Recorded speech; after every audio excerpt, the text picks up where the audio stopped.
Hello and welcome, everyone. We're just going to wait a couple minutes for folks to populate and then we'll get started.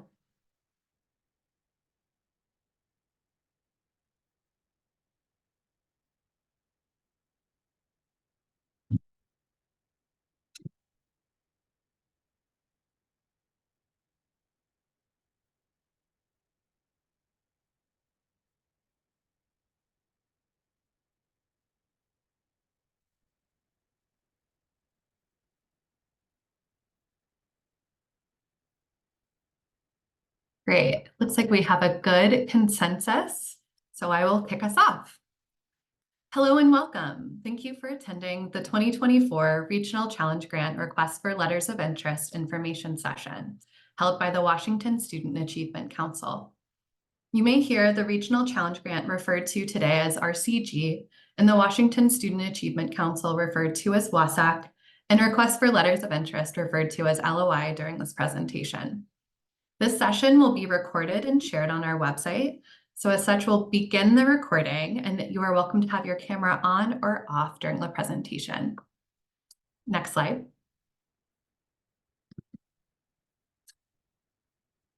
Today's presentation will include an approximately 20-minute slide deck from the RCG team about WASAC, the Regional Challenge Grant, and the 2024 Request for Letters of Interest. Throughout the presentation, guests are welcome to include any questions in the Zoom Q&A box at the bottom bar of your screen.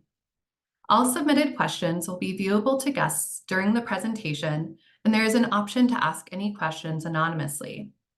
After the quick presentation from our team, the rest of the information session will focus on the questions asked. Both information sessions will include the same slide presentation, and attendance at either session is not required. In addition, relevant resources and links will be included throughout the session into the Zoom chat box below. Next slide. First, to begin introductions, my name is Hannah Lodwick. I use she, her pronouns, and I am an associate director on the strategy and partnerships team at WASAC. I support program implementation, and in particular, I build relationships with the emerging and forming partnerships in the Regional Challenge Grant portfolio. Good morning. My name is Abby Roth. My pronouns are she, her, hers, and I am also an associate director on the strategy and partnerships team at WASAC. I work in the current cohort, I work with the larger partnerships that are in the process of implementing strategies, and I also support the development and implementation of the Regional Challenge Grant as a whole with my colleagues here today. Hi, everyone. Last but not least, my name is Casey Dean, and I use she, her pronouns. I am an associate director on WASAC's research team.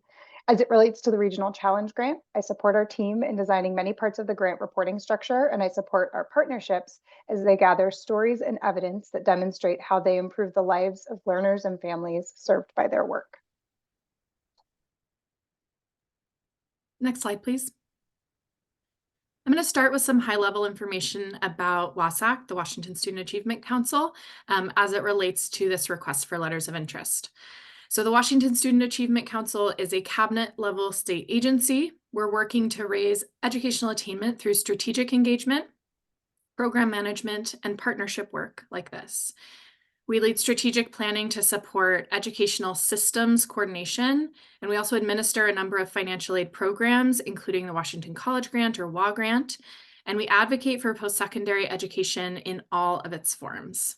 Next slide, please. So one of the many ways that we put all of these different pieces of our work into action is in pursuit of Washington's North Star for educational attainment, our state attainment goal. That goal is that 70% of adults have a credential beyond high school in Washington state. And in this case, when we talk about adults, we're referring to adults ages 25 to 44. And when we talk about credentials, post-secondary credentials, we are inclusive of 2- and 4-year degrees from public and private institutions, certificates, and apprenticeships. And there is signs of improvement across the state in our effort to meet our goal, but unfortunately, we remain persistently about 10 percentage points away from our goal at about 60%. And at the same time, the direct to college enrollment among Washington's high school graduates has decreased dramatically during the pandemic, from about 59% with the class of 2019 to only about 50% for the class of 2021. So all of WASAC's work and engagement in one way or another is geared towards meeting this goal, but today we'll be talking about one of the central ways that we're supporting expanded work towards this effort. Next slide, please. The Regional Challenge Grant. So passed in 2022 with bipartisan support, the Regional Challenge Grant was established by Senate Bill 5789 with an initial investment of $6 million. And that investment from the state has been increased for this current budget cycle to $16 million. The central thinking behind Regional Challenge Grant is that our greatest chance of yielding the type of systemic change that we talk about when we're talking about the 70% attainment goal, that requires that we center and uplift the strengths of communities in their collective efforts to improve educational outcomes for their students. So RCG supports cross-sector place-based partnerships as they identify and test and implement and learn from strategies that support learners in their communities in meeting the state attainment goal. We know that meeting the attainment goal requires both culturally relevant and regionally responsive and specific solutions. So our goal with this opportunity is to empower regional partnerships that invest in communities so that the structural barriers that have existed no longer impede access and outcomes for students, especially for students of color, students from low-income backgrounds, English language learners, students with disabilities, students experiencing homelessness, and students in foster care. Currently, with Regional Challenge Grant, there is $4.85 million invested in the first cohort of 8 partnerships across Washington state. And these partnerships comprise over 65 organizations supporting residents across the state. So 1 in 5 residents currently live in a region served by an active Regional Challenge Grant partnership. And that includes 29 school districts and 1 tribal school. So we're here today, of course, to talk about the request for additional letters of interest that will continue building on this work and expanding our cohort. Next slide, please. So to better understand what we're looking for in this new request for letters of interest, we want to go over our theory of change for the Regional Challenge Grant. And I will say that much more information in depth on this topic is available in both the full request for letters of interest document available on our website, as well as in our most recent legislative report establishing the Regional Challenge Grant from 2023, both of which we recommend reviewing as a part of this process. In the most basic terms, the theory of change for Regional Challenge Grant is that WASAC used these funds to invest in the infrastructure building of regional and place-based partnerships as they develop and implement strategies to support their students and learners, with the intention that this leads to increased attainment for all students and also leads to closing equity gaps across post-secondary attainment in those communities. And finally, with that effective work, that we're able to learn about those regional strategies as a state, what will most effectively and helpfully help us achieve our attainment goal and provide opportunity for learners across the state. But to be clear, we're not starting with one statewide solution in this theory of change, and we're not ending with one solution in the statewide theory of change. The goal is to learn from effective strategies in a place-based way and share that learning for all the benefit of all students in Washington. With that, I'll pass it to my colleague, Hannah. Thanks, Abby. This graph today begins to illustrate where the post-secondary attainment goal does not look the same across a selection of different racial and ethnic groups in our state. We know that this is only one part of a larger picture where there is further evaluation required to paint the full picture of the wonderful learners who have rich backgrounds to bring to their own respective post-secondary pathway. As stated in the RCW for 5789, the purpose of RCG is to, quote, increase post-secondary enrollment and completion for students enrolling directly from high school and adults returning to education, and eliminate educational opportunity gaps for students of color, English language learners, students with disabilities, and foster and homeless youth. WASAC encourages partnerships to consider the broader landscape of learners in their communities who experience barriers that prevent access to educational opportunity. Learners in our state represent a wide range of intersectionality that is rich in experience, and as such, we recommend consideration of this background in your application. To meet the RCG purpose as written in statute, we must ensure that these pathways are built to support our learners across many focal populations.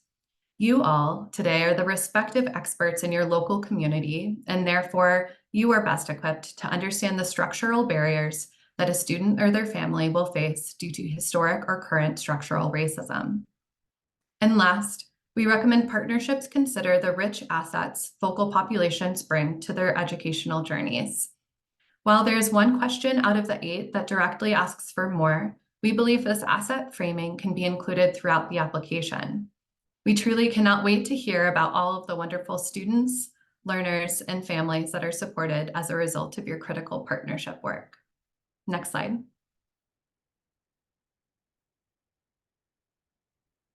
Based on continuous learning in the first year of RCG, we've established a clear funding vision for the 2024 LOI cycle. It is important to note that an emphasis here does not exclude consideration of other proposed areas. In a true place-based manner, activities proposed will be reflective of the wonderful and different regional communities from across our state.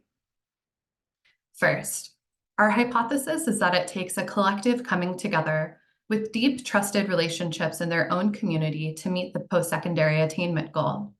In 2024, we are prioritizing emerging and forming partnerships who are still establishing their network. This can look like recruiting or retaining partners, activities proposed around information gathering, strategizing, listening, or surveying their community, or a multitude of other proposed work that is reflective around the place in which a partnership resides and is community informed. Due to this, there is a broad range of activities that can be proposed.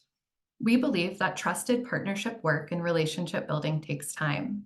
As a result, partnerships are not expected to immediately dive into implementation level work. Community leaders such as yourselves are the ones that are best equipped to understand your local community's assets, strengths, and needs. And as a result, we lead with your expertise to understand the next best steps in your region to increase post-secondary attainment in your community. Third, we are seeking a strategic emphasis on adult learners or credential completion. RCG defines adult learners broadly as any learner who did not directly enter and complete a post-secondary pathway after high school. Credential completion as a strategic emphasis is also critical. This persistence and retention support is especially critical for first-generation students, low-income students, and students of color. WASAC includes completion as one of the 4 cluster areas of our strategic action plan. For more information, please see the link in the chat that Casey provides. Next slide. Thank you so much, Hannah. And just as a reminder, especially for those who've entered a little late, if you have any questions at any point during the presentation that you're hoping we can address throughout, you can use the Q&A function within Zoom for that. So moving on to the informational resources that are available, the RCG team has provided a variety of materials to support applicants as you complete that letter of interest. I'll talk through each of them here, but we will also include links to each resource in the chat as I talk about each one. First, we have tried to construct the request for letters of interest so that it captures the most relevant guidance that applicants might require as they write their LOI. This includes the specific questions that we expect each application will answer, as well as an overview of each phase of the application process. Because we've adjusted the letter of interest submission this cycle from the 2022 cycle, we want to also make it easier for applicants to adhere to the new guidelines. Toward this end, you'll find a very simple Word document that serves as a template that applicants can use when drafting their LOI. It has placeholders for all the cover page requirements, as well as includes each of the required questions that we expect applicants will answer. All text will automatically format in alignment with the formatting guidelines. You do not have to use this template, but our hope is that if you do, it makes the submission process that much easier for you. When you're ready to submit your letter of interest, you will fill out the letter of interest submission form, which is also linked on the RCG website and within the request for letters of interest. As part of that form, you will upload your written letter of interest as a PDF attachment. The next 2 resources get at questions you may encounter while you write your letter of interest. This includes both the frequently asked questions document, which already has nearly 40 common questions, and these information sessions. We'll post the whole information session as a recording, and we will update the frequently asked questions based on new questions that surface during both sessions. Presentations in the information sessions will be identical. Lastly, if after today you encounter a question that's not answered in any of these resources, please send us an email at the email address you see in the chat. Our team is unfortunately unable to meet with applicants about their materials while the request for letters of interest is open. That said, if your question is not addressed in existing resources, we'll be certain to incorporate a general response into the frequently asked questions document. We plan to continue updating the FAQs with new questions and responses through February 9th. Next slide. Returning now to that LOI template and the submission itself, I'll take a moment to go over in detail what a submission attachment needs to look like when it's uploaded. Again, the hope here is that the LOI template makes adhering to these guidelines easier for applicants. If you use the template, everything I note below should already be incorporated. First, the overall length of the responses cannot exceed 5 pages. The cover page, which includes the information listed on this slide, does not count toward this page limit, so your document may total 6 pages at the time of submission. The uploaded letter of interest must respond to each of the 8 required questions outlined in the request for letters of interest. We estimate that responses to most questions will take about half a page, though this will certainly vary across applications. Please respond to these questions one after the other and include in your letter of interest each of the questions to which you're responding. Since some questions have additional guidance within the request for letters of interest, we've intentionally bolded the parts of these questions that we expect you will answer. They are also the only parts of the questions included in the template. As you respond to the questions, please ensure that they are numbered in alignment with the corresponding numbering in the request for letters of interest. If it's question 5 in the request for letters of interest, it should be numbered question 5 in your submission. Responses should be in Times New Roman 11-point font, single spaced. And lastly, before you upload, please convert the document to a PDF. You can do this by printing to PDF within Microsoft Word, or if you run into issues with this approach, including if it disrupts the formatting of your submission, I encourage you to use Adobe's free Convert to PDF tool, which we'll link in the chat as well.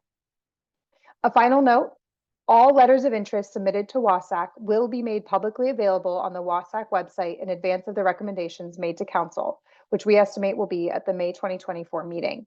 You will be asked to confirm that you were aware of this at the time of submission. Next slide.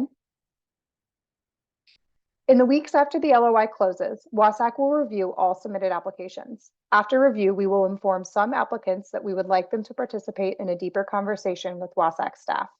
A central goal of this phase, phase 2, will be for WASAC to understand how the requested funds reflect the anticipated work in a manner that is responsive to the unique context of the partnership and its communities.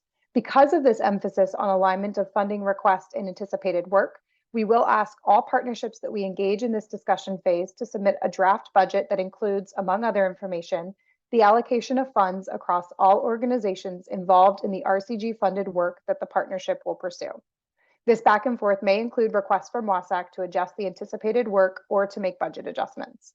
And now I will hand it over to Abby, who will MC the Q&A portion of today's information session.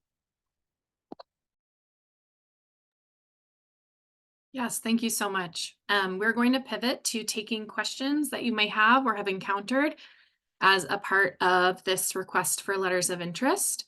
I want to remind folks that there is a tool probably at the bottom of your screen, the Q&A tool that you can open on this call, and you can type a question and submit it either anonymously or with your name attached. So you can put your questions there. We will attempt to also see if there are questions in the chat.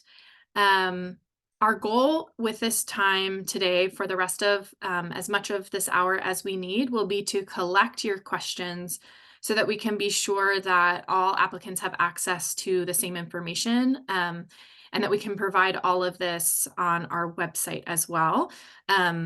So there will likely be some awkward silences. I don't see questions yet, so we'll take a moment for you to reflect on the information, open any of the resources we've provided, and think about your questions. And you can, again, submit those anonymously or with your name attached. And as we collect the information, we will do our best to answer questions that we are able to answer, either directly or by pointing you to the right place in either the request for letters of interest or the FAQ webpage that we have. But for many questions we may not be able to answer now, we'll incorporate those as needed into our FAQ document by the end of the day on Friday. That is a live frequently asked questions document that we're going to continue to update through, I believe, the 9th of February. So about a week before the LOI itself closes. And as needed, we'll generalize questions submitted to us here by email, etc., so that they aren't unique to your particular partnership's context.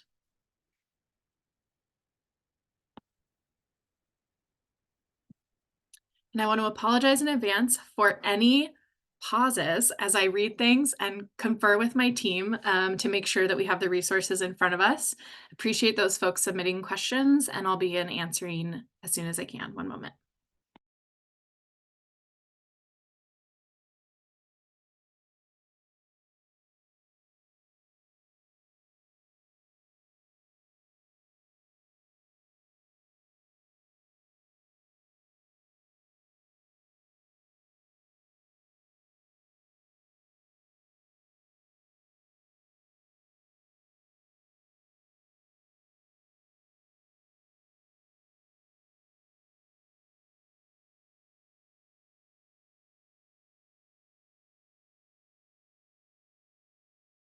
Thank you so much. We've received a couple of questions through the tool, and I'm going to get started in answering them. The first question, has WASAC seen emerging strategies in initial implementation of the regional challenge grants that they want to build off of and leverage learnings from? Really appreciate this question. What I will share generally is that we are in the first academic year of implementation with the first cohort of regional challenge grantees. What that means is that we have started to see some consensus around a couple of different strategies that groups are implementing in terms of some cohesiveness across regions of the state. But where we want to build off of and leverage learnings from is more generally in the strategic planning area of the work that Hannah, Casey, and I lead around understanding best practices for the administration of this program and how we structure it in alignment with the original values of the program and what we've learned from partners over the last year. So I will say that something we've shared in our council meetings over the last year in terms of promising strategies or strategies that we're seeing repeated a lot, focus on navigational support or mentorship related or case management related strategies. That is not necessarily something we've identified as something that we're focusing on with this next funding opportunity, but it is something that is reflected in that first cohort and that we're starting to learn from and collect information about this year. The next question, the first cohort looks to have a rural focus. Is this the intention, or are urban areas encouraged to apply as well? The first cohort of regional challenge grantees includes partnerships in both in rural areas, suburban areas, and urban areas, very diverse in terms of their structure across the state. So some of the major urban areas, including the Seattle area, Tacoma and Pierce County, Spokane, those have partnerships in them, as well as some of our partnerships in more rural areas, parts of the Yakima Valley, for example, or the Methow Valley are two examples. But folks are encouraged to apply from all kinds of different geographic areas across the state. Thank you so much for that question.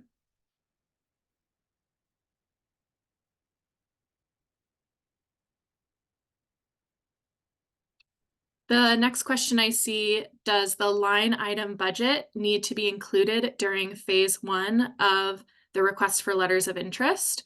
That phase 1, of course, is the initial submission of the letter of interest. And what I can share here is that we are not requesting a line item budget in this first stage. However, we do encourage partnerships to be thinking about their planning for what they're proposing in terms of that type of budget. because if folks are invited to participate in the second phase, the discussion phase, we will be requesting those types of materials. Just a moment.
All right, thank you so much. I am going to answer the next question in the Q&A as well.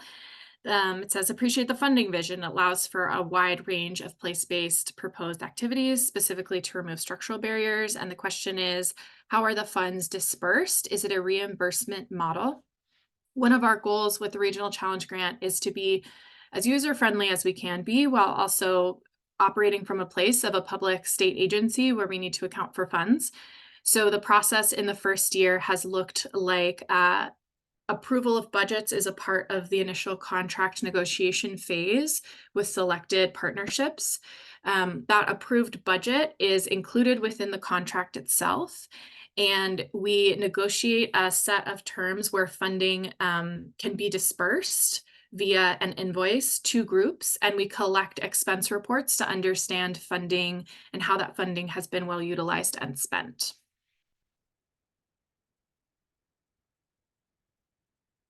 And I know there are some questions coming in in the chat as well, so I'm going to take a moment to check in with my team and make sure we can answer those as well.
I see that there's a question in the chat about for program completion, would you consider earning a micro-credential as completion?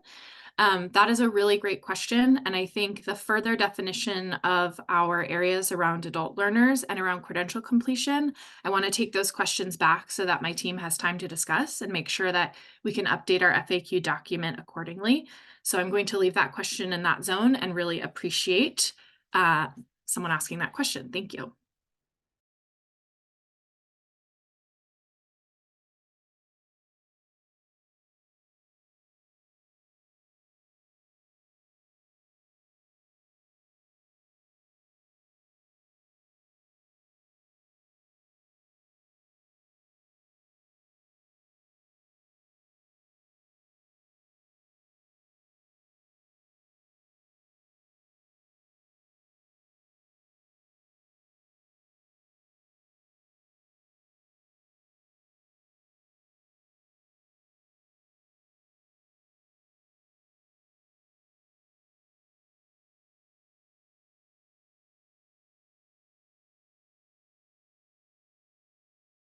I see a question in the chat about partnership composition. If I am a community-based organization Whom should I partner with or get into partnership with to apply, or can I apply by myself alone? This is a really excellent question. In this case, I would direct you to the request for letters of interest document itself. And if one of my colleagues has not already, if you could put it into the chat, that would be great. I would direct you specifically to page 4 of the full request for letters of interest. Number 2 on that page talks about partnership composition, and states that each application must meet the minimum criteria for a partnership composition with at least 2 organizations, with the majority based in the region. So for example, if there are 2 organizations, we would want at least one of them based in the region. If there are 3, we would want at least 2 based in the region, et cetera. And at least 1 community-based organization. We have a further definition of a community-based organization in that frequently asked questions document.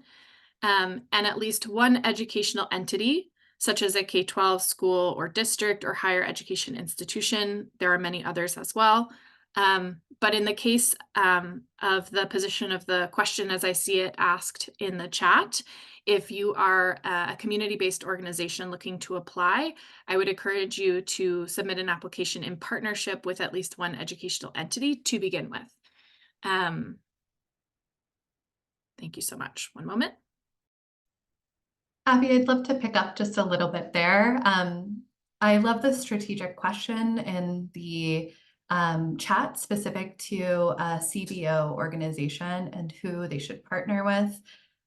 Something that is really incredible from the vision of the Regional Challenge Grant is that Abby, Casey, and I here sitting at our desk working in Olympia are not the respective experts. We lead truly with the partnership vision here and what you think is best subsequent to your focal populations and your respective areas of emphasis or activities in your proposed application. So as such, I would be interested in empowering CBOs to tell us what they think is best and who they should partner with. And we don't think that this partnership network is a one-size-fits-all approach. So throughout our cohort, we have many different ways in which partnerships have approached who they have partnered with. And our LOI has a lot of room in our guidance and isn't entirely prescriptive there. So there's a lot of room for partnerships to approach that in a variety of ways.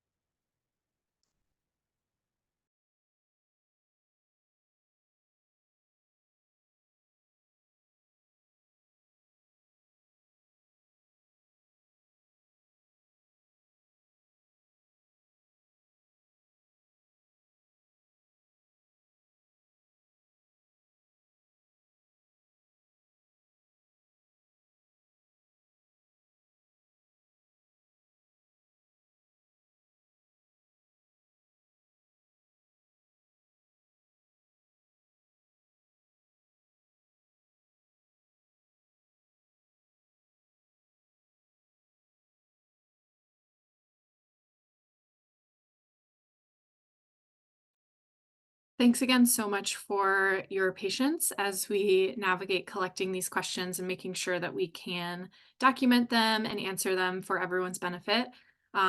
Really appreciate you asking them and being here with us today. I see that there's a question about, does this funding consider existing programs with strategic partnerships, or is there an emphasis on the development of new programming? So I'm going to attempt to answer this question, and then as needed, if the person asking the question wants to follow up and clarify their question more if I'm not quite answering it, this is something I want to allow for. So if you want to follow up in chat or in the Q&A, if I don't quite answer the question, please let me know. But I'm looking at this question as, does the funding consider programs with strategic partnerships? Yes, we absolutely consider programs with existing partnerships. And it says, or is there an emphasis on the development of new programming? We've chosen in this next request for letters of interest to share a prioritization to support emerging developing partnerships, but that does not exclude established partnerships from this opportunity. Part of our learning from the last cycle was that having these two distinct tiers for the funding, where one was focused solely on the development of emerging partnerships and one was for more established partnerships that were looking to implement their work at a larger level, we determined that that was something we thought would be a very clear division, and actually it was not. It was a lot murkier. There were groups that were newer in terms of their collaboration, but for whatever reason were more ready to get started testing some strategies and things like that on the side of implementation. And there were large partnerships that were ready to begin implementing, but were also looking at how could they include new partners or how could they focus on those aspects within their work.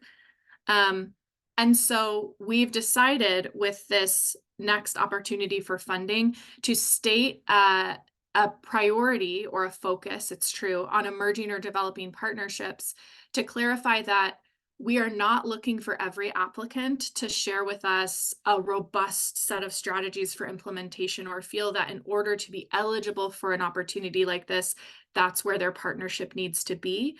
But that does not mean that we are excluding more robust partnerships that have existed for a couple of years, 10 years plus, et cetera, from applying for this opportunity. So it's a little bit of a both and we understand that, but it's coming from our history as a program with two tiers and moving to a place with a less clear definition between those tiers. I'll pause for just a moment.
All right, so I see in the chat, in the thread surrounding the question about being a CBO and being interested in applying and wondering about partnering with another organization, we named that minimum criteria for partnerships to apply is that at least one community-based organization and one educational entity apply together.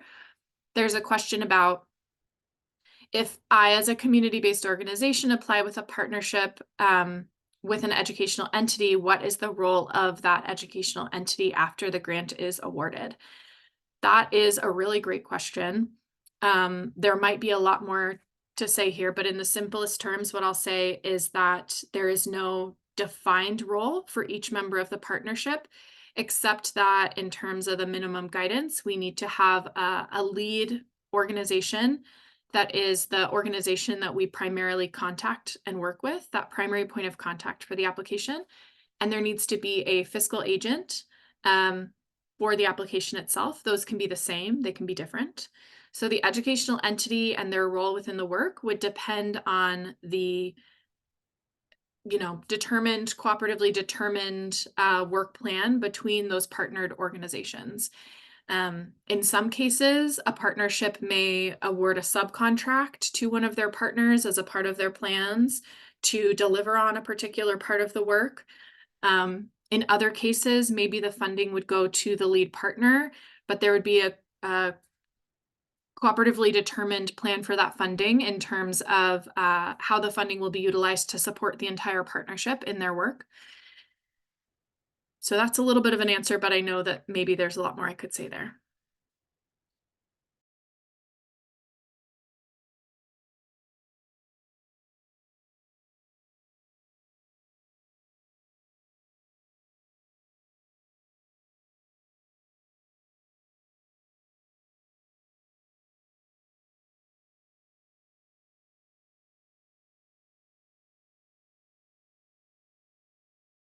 I see there is a question in the chat. Is this opportunity, oh, just went away from me. Is this opportunity only targeted to learners 25 to 44? The answer is no. So the 25 to 44-year-old distinction for officially thinking about adult learners in terms of data collection in our state and how we define that statewide, that is how we, as a state, not just WASAC, but also many other agencies and with the leadership of the governor, have determined our state's attainment goal. So the goal that 70% of folks in the state between the ages of 25 and 44 have some kind of post-secondary credential, inclusive of all those different programs we've talked about. That is when we're really talking about the 25 to 44-year-old number, is when we're talking about how we define our attainment goal. This program, Regional Challenge Grant, is designed to help us meet that goal, but we know that in order to do that, we need to support learners of many different ages at many different stages in their educational journey. And so some work is more focused on, for instance, that direct enrollment sort of pipeline from a K-12 school district into a post-secondary program of some kind. And other work might be more targeted to support learners, you know, maybe 18 to 24 who have not completed a credential. And maybe other work still would be working towards re-engaging older adults after the age of 25 in a program to complete a credential. So there is all kinds of different work that might be included under the umbrella of this grant. But our hope is that the proposals are specific to the regional context of the organizations that are applying together and reflective of the learners there. So who the partnership determines are the learners to focus on based on their community or region. That's what we want to see in these initial proposals.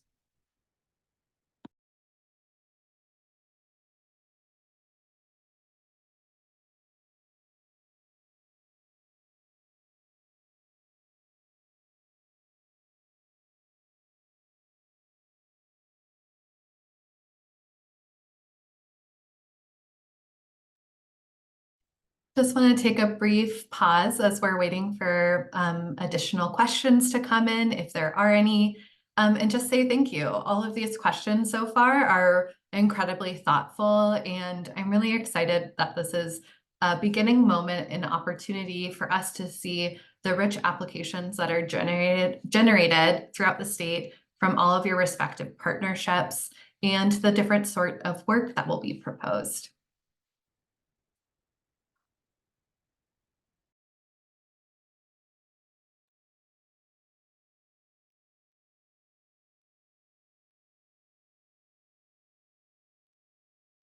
And I'll emphasize that again. Thank you for saying that, Hannah. These questions help us better serve the state and all of you as the folks preparing to and thinking about this work.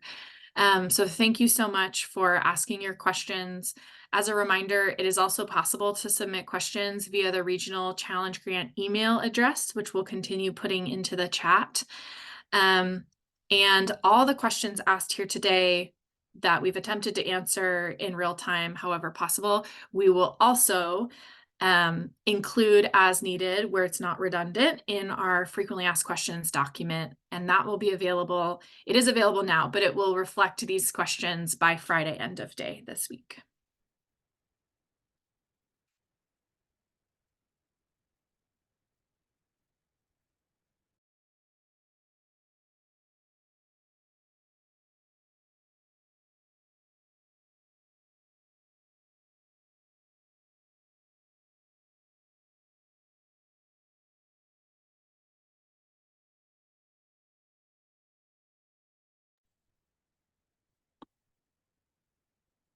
All right, thank you all so much. I want to signal now that we still have a few minutes left in this session. So what we're going to do is wait for about 2 to 3 minutes for any additional questions. And if we do not see any additional questions in that time, we'll just wrap this up. So again, this recording will be posted and available following this session, and that updated document will be available on Friday with those frequently asked questions.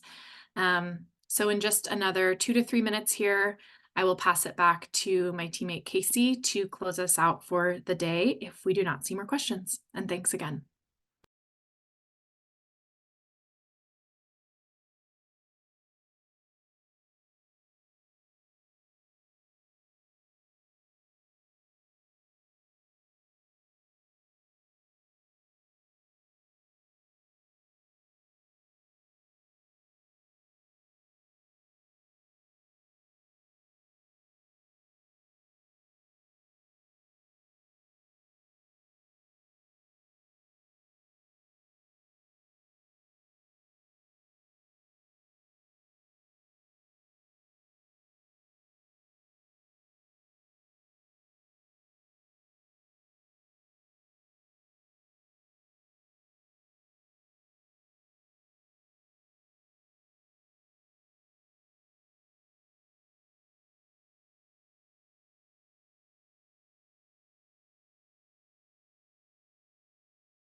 All right, thank you all so much for coming. We are so very excited to continue growing the Regional Challenge Grant and the partnerships that we support in this work. We will update our website with the recording of this information session as soon as it's available, and updates to the frequently asked questions document will be incorporated no later than the end of this week. There will be another information session on February 8th at 3 p.m., but again, the presentation itself will be identical between the two sessions. We very much look forward to receiving your submissions, and have a wonderful rest of your day. Thank you all. Thank you so much. Really appreciate it.